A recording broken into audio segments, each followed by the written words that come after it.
Professor, vamos falar sobre as ações mais importantes do período do governo com o regime militar. Perfeito. Quais foram as ações mais importantes? A economia do Brasil, ela avançou durante esse período? Em 64, nós éramos a 49ª economia do globo. E em 85, quando os militares foram para casa, nós éramos a 8ª economia. Então, quando eu digo que foi o melhor governo da história do Brasil, não é uma opinião, né? Nós estamos aqui tratando de história. Ninguém veio aqui dar opinião. História é uma ciência, são fatos. Isso aqui é resultado de muita pesquisa e muita reflexão. Então, se um governo pega um país em 49ª e entrega em 8ª posição no ranking econômico mundial, já é começado a respeitar esse governo a partir desses números. Em 64, o Brasil tinha 400 quilômetros de asfalto. Eles nos entregaram 65 mil quilômetros de asfalto. Eles criaram a Embrapa, em 71, o grande presidente Médici, que na minha opinião foi o melhor dos 5. A Embrapa é hoje responsável pelo Brasil ser hoje o maior exportador de alimento do mundo. O Brasil só não quebrou hoje porque está exportando commodities, né, as carnes todas, e os grãos, o açúcar, o café. O Proálcool foi criado por eles. Teremos horas para falar de tudo que eles fizeram de bom. Eles criaram a Polícia Federal, que não existia, o SNI, que não existia, o Banco Central, que não existia. A Polícia Rodoviária Federal foi criada pelos militares. Eles criaram a Embraer, que é uma das melhores fábricas de aviões do mundo, não é? Técnica brasileira, fantástica, que foi depois privatizada por Fernando Henrique. A Engesa, na época, exportava carros blindados para outros países. Nós fomos realmente um país respeitado nos anos 70. Nós tínhamos a maior produção naval do mundo.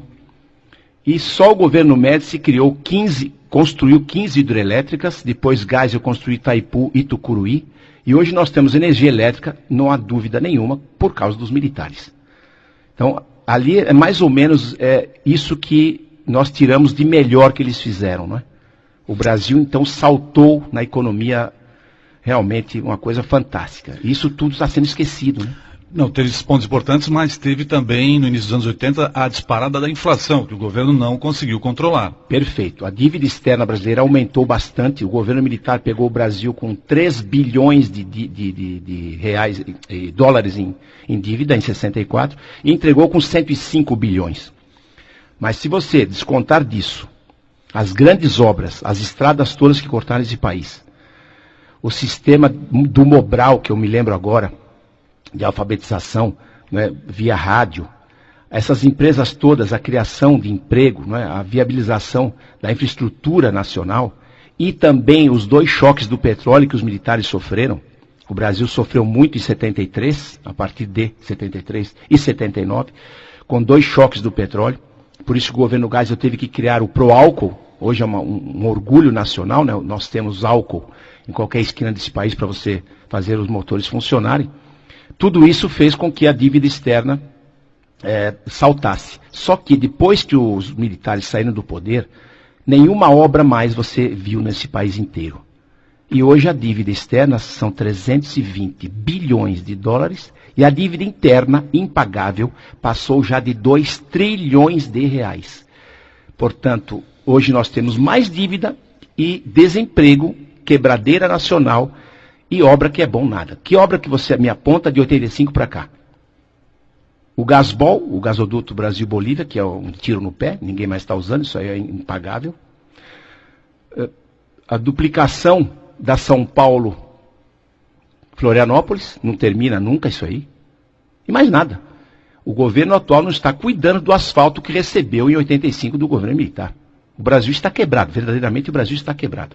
Por isso que muitos jovens brasileiros estão nos abandonando, estão indo embora. Você vê que quantos milhares e milhares por ano estão indo embora do Brasil, porque o Brasil não está mostrando a eles um futuro interessante, um horizonte que os prenda aqui. Agora, professor, deixa eu lhe perguntar, o senhor nos disse no início da entrevista que a tomada do poder pelos militares em 64 teve o apoio do empresariado, de boa parte da população, da imprensa também. E aí como é que se deu o processo de movimento, do processo para o movimento das diretas já, da redemocratização do país? Porque milhões e milhões de brasileiros foram às ruas encampar a bandeira do movimento Direta Já. Por que isso aconteceu? É muito simples de entender. Devido a esses dois choques do petróleo e a inflação, que não tinha como ser controlada, parte do Brasil, parte da população começou a ficar insatisfeita com o governo. E a população, ela é sempre guiada pela grande mídia nacional, que aliás não é nacional, né? Nós temos que entender que Veja, Globo, é Time Life, são grupos estrangeiros que fazem a opinião pública. A opinião pública é uma coisa que não existe, ela é formada pela imprensa. Então, a grande imprensa que apoiou o golpe, que apoiou o chamado golpe, eu não chamo de golpe, mas a gente é obrigado a chamar de golpe, ditadura, essa grande imprensa que apoiou os militares no começo, começou a reprová-los a partir dos anos 70, quando acabou o AI-5. Em 78 acabou o AI-5, voltou à liberdade plena de expressão, e essa mesma imprensa começou então a criar na cabeça das pessoas, principalmente dos mais jovens, uma visão que os militares realmente foram um péssimo governo, e essas pessoas começaram a ficar, os mais jovens sobretudo, insatisfeitas com o governo, numa ilusão criada, né, de que votar para presidente é uma coisa boa. E parece que não é, porque uma população que elege uma figura igual o Lula, já está provando que essa teoria está falha. Um homem que nunca trabalhou e nunca leu um livro, não pode governar um país do tamanho do Brasil.